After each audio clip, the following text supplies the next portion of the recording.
Welcome back students to the second lecture on measures of dispersion or variation. In the first lecture we have studied the definition of dispersion, then essentials of good measure of dispersion, and then we studied the first measure of dispersion, that is range, and its relative measure, that is coefficient of range.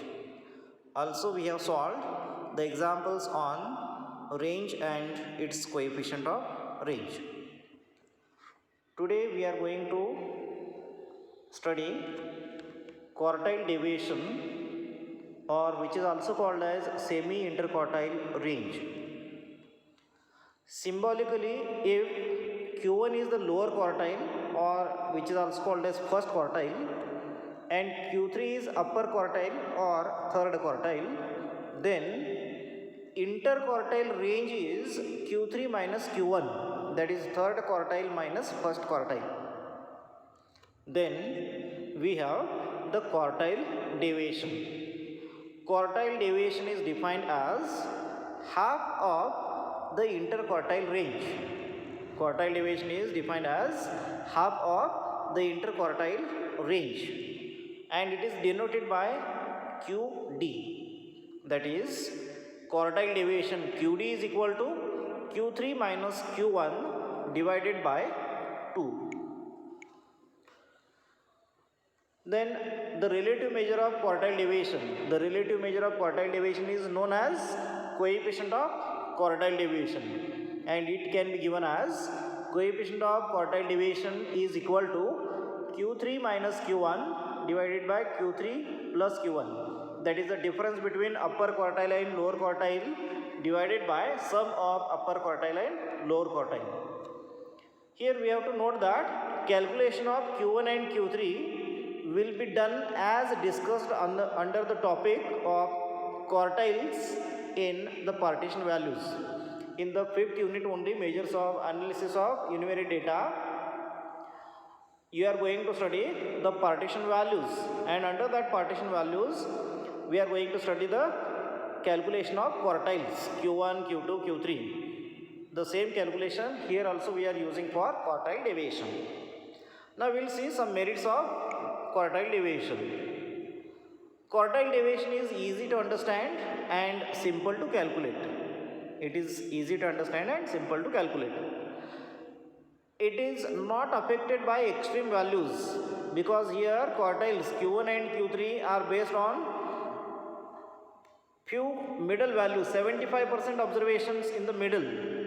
So it is not affected by the extreme values.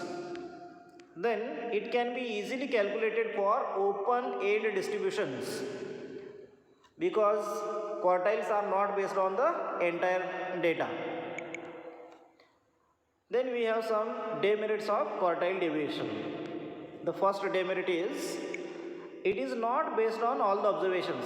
As we discussed earlier, quartiles, that is Q1 and Q3, are based on middle observations, and it is not based on all the observations.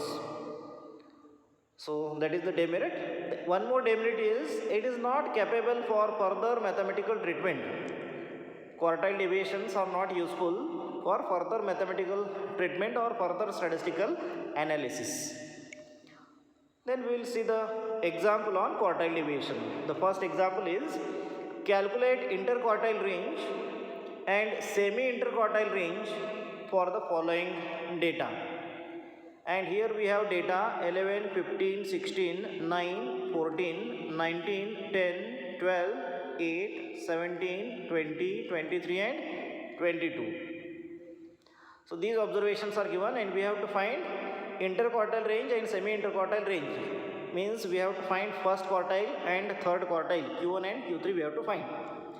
Now we are going to calculate quartiles, and to calculate quartiles for this raw data, we need to arrange this data into array. Array is nothing but arranging the data into ascending or descending order, increasing or decreasing order. Now first we will arrange this data into increasing order.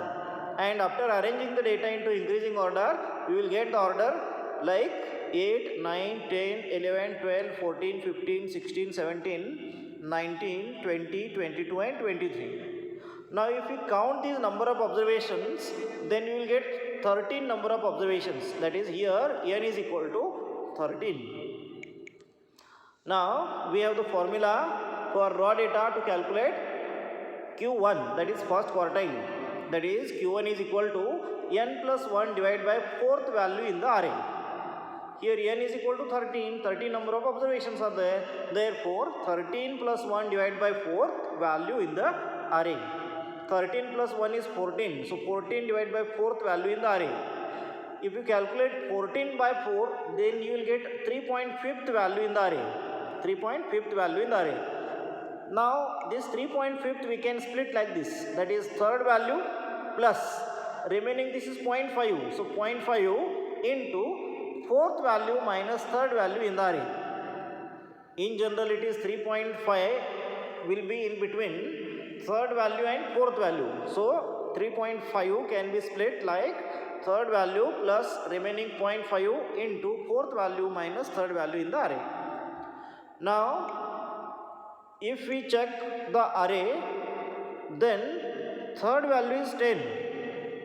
Third value is 10 and fourth value is 11. Therefore, here third value is 10 plus 0.5, fourth value is 11 and minus third value is 10. Now if you simplify this, 11 minus 10 is 1. 1 into 0.5 is 0.5 plus 10. So 10 plus 0.5 is 10.5 and that is the value of Q1. Q1 is equal to 10.5. Similarly, we have to calculate value of Q3. So Q3 is equal to formula we have 3 into n plus 1 divided by fourth value in the array. That is 3 into n is 13 plus 1 divided by fourth value in the array. 13 plus 1 is 14 into 3 divided by fourth value in the array. 14 3s are 42 divided by 4. Then you will get 10.5th value in the array. Now this 10.5 we can split like this. 10th value in the array plus remaining this is 0.5 into 11th value minus 10th value in the array. Now we will say what is the 10th and 11th value in the array. See here, this is first,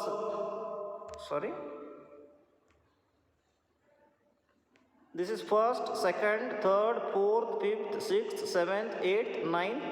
10th value is 19, 11th value is 20. So 19 and 20 are the 10th and 11th value. Therefore, 10th value is 19 plus 0.5 into 11th value is 20 minus 10th value is 10. So here 19 plus 20 minus 19 is 1. 1 into 0.5. 1 into 0.5 is 0.5 plus 19. So 19 plus 0.5 is 19.5 and that is our value of Q3. So Q3 is equal to 19.5. Now we have the values of Q1 and Q3. We can find the interquartile range.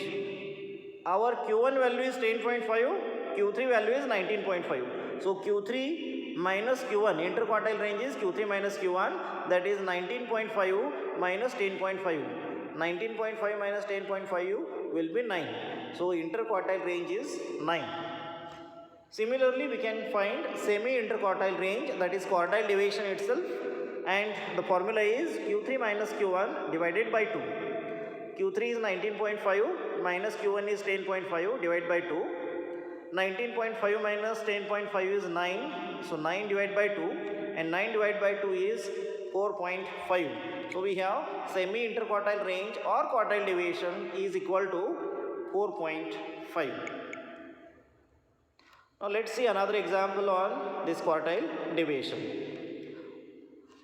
Compute coefficient of quartile deviation from the data given below, and here the discrete frequency table is given, x and f values. X values are 2, 4, 6, 8, 10, 12. F values are 3, 5, 10, 12, 6 and 4. Now to find the quartiles for this discrete frequency distribution, we need to find LCF, that is less than cumulative frequencies. Now x and f values we will write as it is. To calculate LCF, we have to add the frequencies from top to bottom. That is, this is frequency, first frequency is 3, so we have written 3 as it is. So 3 plus 5 is 8, 8 plus 10 is 18, 18 plus 12 is 30, 30 plus 6 is 36, 36 plus 4 is 40. So these are the less than cumulative frequencies. Now if we add the frequencies, you will get total, that is n is equal to 40.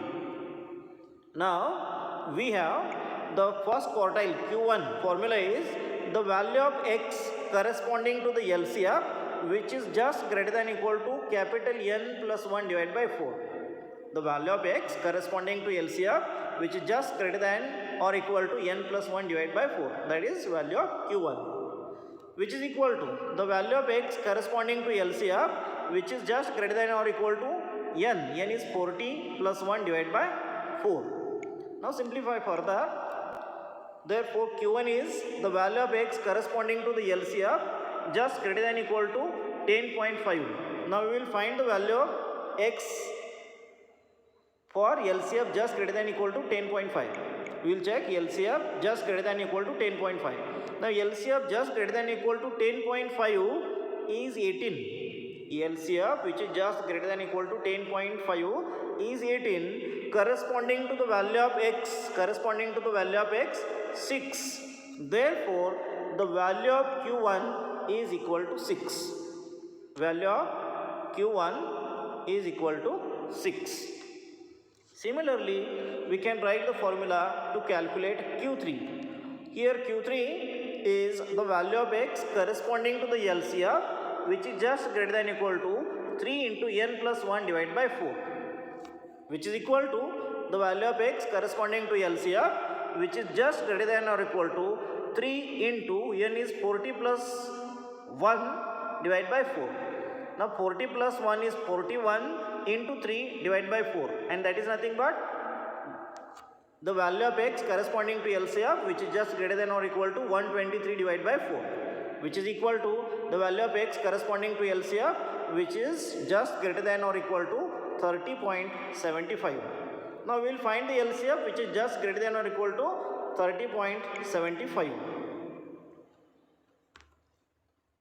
LCF just greater than or equal to 30.75 is 36 here, which is corresponding to the value of x, that is 10. Therefore the value of Q3 is 10. The LCF, which is just greater than or equal to 30.75 is 36, corresponding to the value of x is 10. Therefore the value of Q3 is equal to 10. Now we have Q1 equal to 6, Q3 equal to 10. We can calculate quartile deviation. Therefore the coefficient of quartile deviation is equal to Q3 minus Q1 divided by Q3 plus Q1. Now Q3 is 10, Q1 is 6. So 10 minus 6 divided by 10 plus 6. So 10 minus 6 we have 4, and 10 plus 6 you will get 16. So 4 divided by 16, that is the coefficient of quartile deviation is equal to 4 by 16 is 0.25. So this is the second example on quartile deviation. Next class we will solve some more questions on quartile deviation, and then we are going to study the mean deviation. Thank you.